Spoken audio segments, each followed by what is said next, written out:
Trump ähvardab õhku lasta ajaloo kõige võimsama sõjalise liidu ning pärast seda, mida Euroopa just tegi, võid sa tegelikult mõista, miks. Siin on see, mis NATO tegelikult on. Miks oli Euroopa reetmine Iraani sõja ajal andestamatu?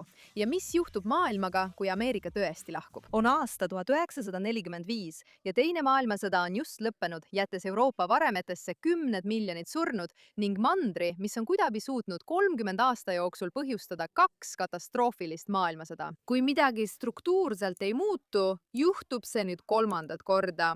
Samal ajal kujuneb juba uus oht. Nõukogude Liit, mis võitles liitlastega koos Hitleri vastu, laieneb nüüd lääne suunas, kehtestades Ida-Euroopas ükshaaval kommunistlikke valitsusi. Nii et 1949 aastal istuvad Washingtonis maha 12 riiki, sealhulgas Ameerika Ühendriigid, Ühendkuningriik, Prantsusmaa, Kanada ja mitmed Lääne-Euroopa riigid ning sõlmivad omavahel liidu.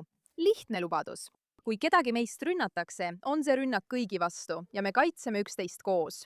Põhimõtteliselt suur armee. Ja 77 aastat töötas see teooria. Ameerika on sisuliselt NATO selgroog. Praegu on Euroopas alaliselt umbes 80 000 kuni 90 000 USA sõdurit, neist ainuüksi Saksamaal 36 000.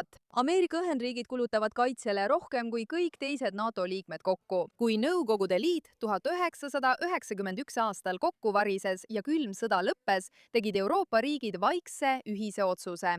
Nad said suunata kaitse-eelarved sotsiaalprogrammidesse. See kõlab idealistlikult, kuid jättis need riigid tõepoolest struktuurselt nõrgaks. Ja mis on tähelepanuväärne, see oli tegelikult osa plaanist. Lihtsalt kahjuks polnud see Euroopa plaan. Nõukogude doktriin ja hiljem radikaalsete islamistlike liikumiste doktriin ei seisnenud kunagi eelkõige lääne sõjalises alistamises, vaid selle demoraliseerimises. Kui Ameerika alustas oma sõjalisi operatsioone Iraani vastu, mis on maailma juhtiv terrorismi toetav riik, siis tuletan teile meelde, et mitu tema NATO liitlast, kes on kogu selle aja Ameerikale lootnud, keeldusid avamast oma õhuruumi USA sõjalennukitele. Aga siis läks asi veel hullemaks. Kui Donald Trump püüdis luua koalitsiooni, et taas avada Hormuzi väin, kuna Iraani blokaad hakkas hävitama Euroopa energiaturge rohkem kui Ameerika omi, keeldusid need samad riigid avalikult ja valjuhäälselt üksteise järel kogu maailma ees. Iraan nägi, et Ameerika on isoleeritud, et koalitsioon, mida Donald Trump lubas, ei kujunenud välja ja see andis Teheranile eelise just sel hetkel, kui Ameerika vajas oma liitlaste toetust. Nad on nõrgad ja teevad oma riigi islamistidele järeleandmisi, kaotades oma majandushuvid ja valimisarvestused, mitte ainult liidu solidaarsuse, vaid ka omaenda turvalisuse arvel.